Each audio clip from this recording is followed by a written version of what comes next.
Hi, my name is Tara Kachataroff, and I'm the host of Michigan Entrepreneur, where we feature businesses from startup to stellar. Today, I have as my special guests co-founders of Meet the Crunch. We have Josie Reich and Julie Herman. Welcome to the program. Thank you. Hi, thanks Well, for I'm really having me. excited to have you both on here today to talk about your company, Meet the Crunch. But before we get started, why don't you tell me a little bit about yourself? We'll start with Josie. Tell me a little bit about yourself. I count myself as a serial entrepreneur, but I'm pretty sure this is it. So we've done a lot of different stuff in my life, mainly around events and things like that. I'm married, I have 2 girls, love my family. All right, Yeah. love that, Josie. And Julie, tell me a little bit about yourself. I am a caterer. We've been catering for 29 years. And before that, I have a degree in fashion, but I really liked catering much more, so I switched. And so we've been catering for that long, and this is where our salami chip came from. All right, yeah. So today we're going to be talking about your company, Meet the Crunch, and your salami chips. Correct. But before we even get to that point, where did you first two meet? It's always interesting to see where co-founders meet. So we met Through a mutual friend. Through a mutual friend, landscaping. It was In 1985, maybe 9. And then you started the catering business? No, the No. the catering business was an established business, and Julie had bought that business, and I was working in the event business somewhere else, and she came to get me, and we've had an interesting 29 years together. So it's been back and forth, some tumultuous, some, like marriages. Some are great, some years are great, and some are not. Well, that's good to know. So you have an actual product company, a food product company, and we have them on from time to time. It's fun to have them. So how did the idea, these are Meet the Crunch, these are salami chips. So you've created salami chips. What was the inspiration to create a product like this? It is our most popular past hors d'oeuvre in catering. Oh, it's an hors d'oeuvre. That's how it started. That's how it started, yes. For the last 10 or 15 years, it's been very popular because protein is your friend now, carbohydrates are your enemy now. So people, go through different phases. When we first started catering, pasta was your friend. Oh, yeah. Pasta's not my friend anymore. Oh, is it? Oh, it's out. No, it's very rare that people want it. So most people are protein-based, try not to do carbohydrates. Really? And Okay. that's where, and that's one of the reasons this is so popular. Right. And then when we started, we had talked about bringing this to market, and we had 2.5 years of not very much catering because of COVID. So we did all the work we needed to do to get USDA compliance. We designed our bags. We went back and forth, trying different kinds of salami and Trying different names So of this our is what business. it looks like, salami chips. This is how it's Yes. sold right now. Yeah. correct. And they're pretty gigantic. Well, they're a big piece of salami, so, and It's a it, giant piece of salami. yeah. So, as Julie was saying before, what we do with it is in our catering business, we would make it and serve it as an appetizer. So that would be So used. this was an appetizer. Yeah, Wow. it would be used as Yes. a cracker base sort of thing. So we would put wheat, we create a jam, apricot mustard mixture, and then we put a manchego cheese on top. The flavors are tremendous together. So it is, yes, a great product as a standalone, but it's awesome as part of your charcuterie boards, as part with jams, cheeses, and mustards, crunched up on salads on top of eggs. We suggest you use it as part of what you're already doing. Add it to your food, add it to your mac and cheese, add it to your salad. I hope this isn't loud in the mic. Sorry, but those are good. Thank They taste you. like eating kind of a pizza or a sandwich. All those That's people, interesting. Yeah, it's like everything. Yeah. So we do a Wow. lot of taste testing. So we've created a product, that nobody knows about. We've created something that the USDA didn't understand. So when we say salami chips, nobody understands it's like a potato chip, but it's all protein. 0 carbs, gluten-free, and sugar-free. You developed this during the COVID time, and what's the process of going to get approval for food? I mean, how do you do this? We had to take a class to get certified in something called HACCP, which is to be clean in the kitchen and to make sure everything was set up correctly. It was the last class right before COVID. It closed Really? at Wayne Right. State University. Right. I mean, the week before. Right. Yeah, it was. We didn't even know it was coming, but it worked out perfectly because we passed it, and then we could do all the other things that we had to do. It's an extremely complex undertaking. It's not for the fair at heart. Like anything, you have to be extremely persistent, right? Did you have to send in food samples somewhere and stuff Everywhere. like that? Oh, really? We Yeah. still do. That's part of the USDA Oh, really? compliance. It's a didn't know good that. thing. I mean, I mean, that's. I didn't even know that. Yeah. So you have to The send in USDA like, visits from us lots that you every time produce? we do production. Really? Yes, I they didn't know come every time. They make sure that we are following the plan that we laid out for ourselves. Oh. And so, some people are afraid of the USDA. We like the USDA. We're happy fabulous. they're here. They help us. So what do they do? Eat food all day over there and test everybody's food? No. They're just, the HACCP plan is a plan that you design for yourself, and it has to be approved by the USDA. And our job is to follow the plan that we laid out for ourselves. The USDA comes, so they make sure we are following the plan that we laid out for ourselves and following the rules and making sure our product is cold and we're doing exactly what we're supposed to do to keep everybody healthy. So where do you produce this at? Do you have a kitchen down in We have a production kitchen in project? Oak Park. In Oak Park? Okay. And are you actually involved in the day-to-day making it? Yes. You are, so you're really hands-on. Yes. So there's small batches, so that's where we are right now. There are, artisan small batches. So we do a lot of shows. So this weekend we're going to be at the golf show. And so we produce for what we need and for the stores that we need. We don't have a lot of supplies sitting around. Our stuff is fresh, so we're making it, we're getting it out, we are selling it. I was looking at Kroger the other day when I was there. They have an end cap where they have all the Michigan-made stuff, and I was looking to see if your product was there because other people in the past on the show we've seen their products there. But you really, I'd try to get into like the Birmingham Kroger down here and see if you can get a little space. I don't know how hard that is. I'm sure it's hard. Not about. It's but- about the fact that because we're a fairly expensive item. So we might not belong at every local grocery store. What does it retail for? For $10 per bag. $10 a bag? Per bag. So Okay, each that's bag an expensive is car lunch. well, it's actually not. It's Right. a cheap It isn't car nowadays. lunch. No, it Actually, is It's not. $10 I know, for 20 $10. grams of protein. You are going There's nowhere 20 else. grams of protein. 20 Okay. grams Right. of protein. You're not getting 20 grams of protein for under $10 or $10 or And under. it will make you full, where a bag Right. that size of potato chips or a bag any size of potato chips will never make you full. That would make me sick. sick. Right. Right. I So can't eat potato there's that chips. there's that different. Right. So yeah. Wow, that's interesting. So you'll find us more at your corner markets, your specialty stores, your wine stores, your Joe's, cheese maybe? store. Not yet at Joe's, but we're at Woodward Corner Market, okay. Yeah. Long Yeah. Lake Market. Yeah. Oh, good. yeah. Good. So we're at those type of stores. Where are you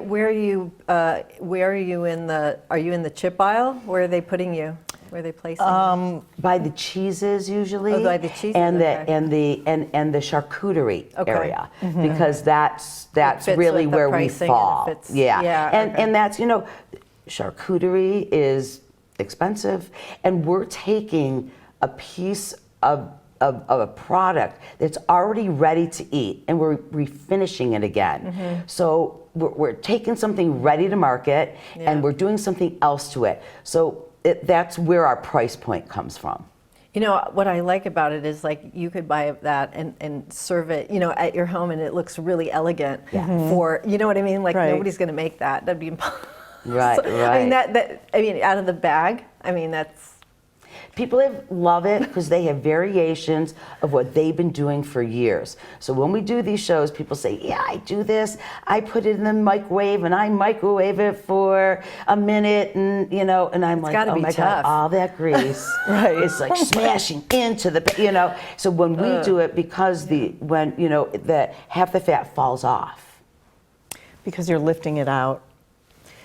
so are you We're deep flash frying it. You're flash frying it? Yep. And when that happens, half the fat falls out. If you deep fry a turkey, Yeah. it has less fat in it than if you roast it. Because when you deep fry it, you're lifting it out of the oil, and when you roast it, it's sitting in it. Oh. Right, okay. it's very interesting. And thus Same the concept. USDA was like, what's the concept? We only know about adding grease. We Right. don't know about taking it away. God. Oh, wow. When we got the nutritional study back, Right. we did a We were very like, long yeah. happy dance. We couldn't believe it. We thought it was going to be, you know, millions of calories, and We were pretty shocked. yeah. So it was cool. So you send this stuff to a special lab to do the nutritional study? Yes. Is some of this done through Michigan State or is Yes. it is? Okay, so because I was wondering if you took the class at Michigan State, but you did not. That was at Wayne We State. took the HACCP course, which is just a universal sort of USDA certification. And then through Michigan State, we had them help us write the HACCP plan. And I that was see. the plan that I was I see. telling you about that we designed, that we have to follow exactly. And so, yes, Michigan State did help us with that portion. And do you have any special certifications that go along with this that you have to maintain or as part Our of? HACCP certification. Yeah. It's a HACCP Yeah. certification? Okay. Right. So really, there's not a whole lot of a recipe to this except for the input, which is the salami. Where are you sourcing that from? Do you have a special, or is that the secret? Is that the secret sauce? That is special one of our place. secrets. It's one of your secrets. Is it a Michigan-based company? Well, we are I a bet it- Michigan-based company, but our but- salami is sourced out from somewhere different. We would like it to be. We've tried to make it that way. That is our goal. Our goal is to come up. We've got the original, as you see here, but our goal is flavors and different sort of, other sort of meat crunch. So it's not just going to be salami. Eventually, it's going to be other meat, so we can make those crunchy as well. Thus, meat the crunch. We'll get the other meats in a minute, but the salami thing, which I know is sourced somewhere else, do you have to speak Italian to get it? I mean, it's a big. How big is the salami before it's fried? It's pretty big. right? Yeah. About 3 in And diameter. you're literally doing this in your kitchen. You're slicing the stuff and you're putting it in the thing, flash frying it, lifting it out, going through some process. Correct. And, And then so our packages are flushed with nitrogen to keep them fresh and to keep them, Stable. thank you, shelf stable. That was the word I was Do you do looking that for. also in your kitchen? Yes. Is all this done there? Yeah. Everything Yeah. is done there. Wow. We are do-it-yourselfers. We are never going to hire anybody unless if we have to pay somebody. Our goal is to hire people. But right now, we're so busy So trying to but just. literally the two of you are doing this business? We have 2 other partners. Okay. Yeah. Okay. Yeah, they're behind the scenes. Okay. The boys. The boys. All right. So, because I was like, this is a lot of work Yeah. to just Yeah. have two of you. Yeah, we have 2 So, other how partners. often are you doing production runs? Do you do them weekly?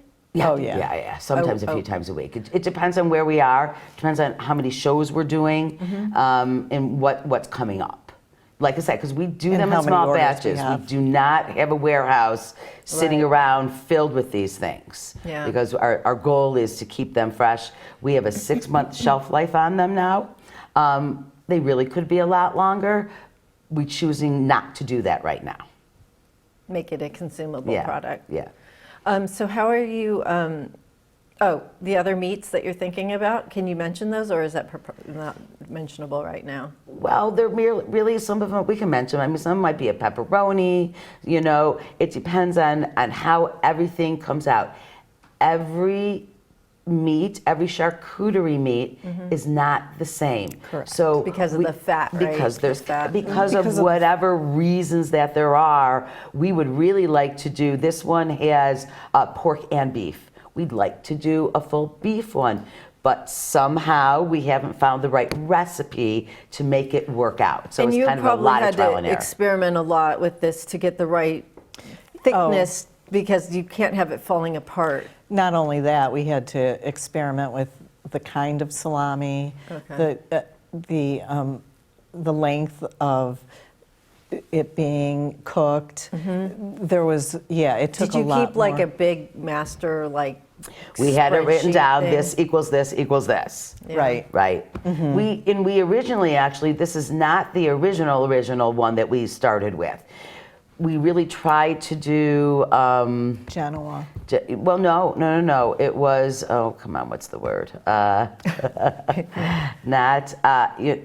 Without nitrates. That's the word. Oh, yes. We really tried to do without nitrates. That was this our have first nitrates go in around. it? There are nitrates in here. Okay. And we tried first to do it with a nitrate free. It wasn't, the product didn't last. The product, Spoil we went faster? out with it.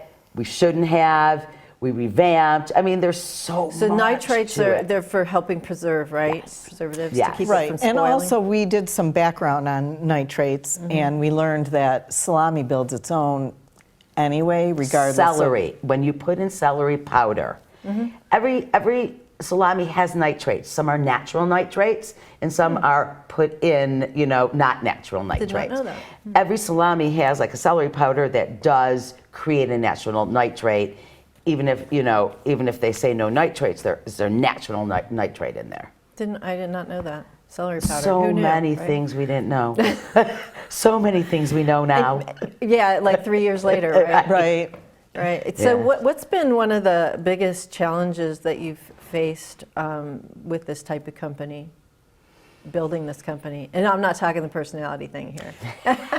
No, but I don't know. Just, What's it been? Failing and then coming back from it. It's hard. I mean, sometimes we make mistakes, and you think you're going to give it up, and you just don't give it up. I think our biggest challenge is creating a product that nobody knows about. Getting it out. Right. Okay, people are like, ew, what's that? Like the faces people make. In every crowd, there's a group of people that come up, and one person has to be the guinea pig. Right. If that one person is still standing after they've eaten it, then the rest of them come on in. I had So- to process this mentally when your marketing executive was telling me about the company, and I was like, It doesn't compute, Right. right? salami chip? I don't get it. Right. Like, I don't Nobody knows understand. what they are. Yeah. Right. It was hard for me to understand that, and then I wasn't quite sure what that meant. Right. We have to explain it Yeah. to many people. How are you getting the word out about this? Explaining it to many people. Going What's to the shows. What's it shows? Shows, and we're in stores too, and we do tastings in stores as well, because nobody knows what this You You know It's what? I would not an suggest, easy task. Get into, well, I mean, since the catering thing, perhaps you can get into one of the, get in with some of the other caterers and see if you can present this through them, and that will be, Have kind of them like use the it. Tupperware, but with the salami chips. Get them to be your entree to other folks. That's interesting. We came up with a lot of different avenues yesterday as well. One of them was golf courses. Have them For on sure. the- You could we're put- going to this for right. sure. So we're going to this golf show, which Yeah. we feel that might be the right crowd for us. It's the right crowd. Right. It's the and right to crowd. get into the golf place, we into hotel gift, because it's a different Park product. Place. Right. Yeah. Right. down in They're little Birmingham. right. Yeah, It's a unique for sure. product It is. that belongs in fairly unique situations. Right. Right. concert venues, Right. Where airport. people want to try Goodie different bags things. at the Emmys Yeah, goodie bags. At Goodie the bags Emmys. and the Who do we talk Oscars. to? and the Oscars. No, I'm serious, really. I Right. mean, those would be like, also, take a look at, gosh, I can't think of it, Haro, when they are looking for gifts. help a reporter out. They have, on the Wednesday, they're always looking for people who will supply things to high-end goodie bags, as long as you can give them like 50 to 100 pieces. Check it out, or email me, or have your Okay, rep yeah. email Thank you. me, and I will Okay. tell you how to get on that list, because you want to get on that list. Okay. Because that can get you in a goodie bag at Big. a nice event. Okay. And they're Fabulous. national, they're not local. Oh, They're even not going to better. be in Oh, Michigan. you're a wealth like, of they're going to be information. like in LA, or they're going to be in New York, or they're going to be in maybe Miami. It just depends on who's looking for what, but they're usually looking for high-end products, Perfect. 50 to 100 that you can ship. What is this? You might not want to answer this question. It's okay, but what does it cost you to produce this? And if you don't want to say, don't worry about it, because I don't want you to. All I don't really want We'll to. skip that. Yeah. All right. Right. Well, it's so difficult. I mean, there's high cost to it. Yeah. I mean, the we're- packaging alone. This right. is not cheap We're- packaging. we're- No, it is we're- It's very expensive. Yeah. It's The more than kitchen. it's more than half, Yeah. right, of what we're charging, right? And what happens is that's a retail price. We have to remember that when you're selling, you You got have to to sell back it, your right, you price have to back it out. up a lot. I've got a wholesale cost, Right. I've got a distributor cost, Right. and the distributor costs we're making, so you got to do a high volume in order to be with the distributors, and you have to price your product so you can sell to distributors. So it's very complex. So Yeah. how we do it now, we're making the most money, and so therefore we can keep reinventing. We can keep going back until we get picked up by those distributors, Right. where we have to do volume in order to make money. Right. Right So now- are you getting, right now, are you using, you don't have a distributor necessarily, do you? Because you're We're doing it yourself. that. We're in the midst of talking to people who distribute not to Kroger sort of, Right. but to those smaller specialty stores. Right, right, which Right. is a whole different Which is a world. whole different Right. different sort of. Yeah. And we're learning. Yeah. We keep doing that. Right. It keeps you young. It keeps you Right, young. right. All right, and we did talk about some upcoming product releases. You're going to be trying some new meat products and things like that. What else do you see? Where else do you see innovation in your company? Just real quick, like, do you see, besides the other meats, do you see anything like changing what you're doing in the kitchen, changing materials that you're using, or inputs, or what do you see? As we grow, we'll hopefully need an assembly line, kind of like a real assembly line. Not just us Not just assembly. us moving down the Not the line. Lucy and Ethel thing, right? Right. Where you're I eating a think piece about of that all the sandwiches. time. Exactly. Yeah, we've envisioned sauces. Right. That We've we're actually talked starting about to it. yesterday, Oh, like that. right. We've Okay. got Jams, mustards, barbecues and- barbecue. right.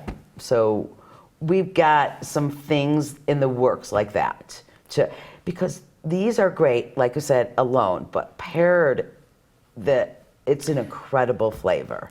And we put them on Bloody Mary bars in catering. It's also actually delicious dipped in chocolate. So we kind of at the end of our time. I wish we had more time to talk about this, but I would love to know from each one of you, because of what you've been through with each other for many, many years, almost 3 decades. Wow, it's so impressive. More of our lives than not. Yeah, more of your lives than not. What would be, real quick, your advice to entrepreneurs, having been through what you've been through, and what would be one piece of advice? Keep going. Keep going. There's so many roadblocks. There's a million roadblocks. There's more roadblocks than pathways. But you'll find the pathways if you keep going. Well, I love your attitude. How about you, Julie? What's your advice? Don't give up is what you're going to make many, many, many mistakes, because if you've never done, we haven't made the food mistake, but the packaging mistake and, all these other things. Give yourself some credit. Google is your friend. And keep moving forward. And stop, it's hard. There's low days, but it gets better every time. All right. And there's quite a few books to read on entrepreneurs that that really helped us because we thought that we were the only stupid ones. Well, you aren't, and I'm so glad you both met. Again, co-founders of Meet the Crunch, Josie Reich and Julie Herman. Thank you so much for being a guest today on Thank the you for program. having us. It was fun. Absolutely. Appreciate it. Absolutely. If you'd like more information about our program, please visit us at www.michiganentrepreneurtv.com. Please join me again in the future when I interview another enterprising entrepreneur. Until then, wishing you the best of business.